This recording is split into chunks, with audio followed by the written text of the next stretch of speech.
సలోన్లో night 8 అయితే టంగని బెల్ల కొట్టినట్టు పిల్లకాయలు కదా బడైపోతే పుస్తకాలు ఎత్తుకొని ఇంటికి పారిపోతారు చూడు, అలా పారిపోతా ఉండదు మనక.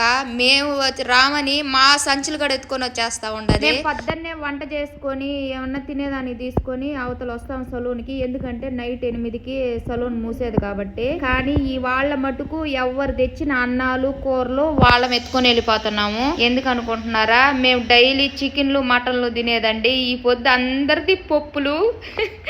అందుకనే ఎవరు అన్నాలు వాళ్ళవి ఎవరు కూరలు వాళ్ళ ఎత్తుకొని వెళ్ళిపోతున్నామండి. ఎందుకంటే పప్పు పచ్చళ్ళు అసలు సగివి మాకు, ఓన్లీ ముక్క లేనిదే ముద్ద దిగదనమాట. అందుకని తెచ్చిన అన్నము తెచ్చిన కూర ఇంటికి ఎత్తుకొని వెళ్ళిపోతున్నాము, ఎవరు బాక్సులు వాళ్ళు ఎత్తుకొని. మనెక్క అంజి ఏమంటే మమ్మల్ని వదలండి, మేమైనా చికెన్ మటన్ చేసుకొని రేపు ఎత్తుకొని వస్తాం క్యారేజీకి అన్నారండి. అందుకని వాళ్ళిద్దరిని ముందు పంపించేస్తున్నాను, వెనక ముందు మేము పోతామన్నమాట. ఈ వీడియో ఎలా ఉందో కూడా కామెంట్ చేయండి, లైక్ కొట్టండి, సబ్స్క్రైబ్ చేయండి. Bye friends.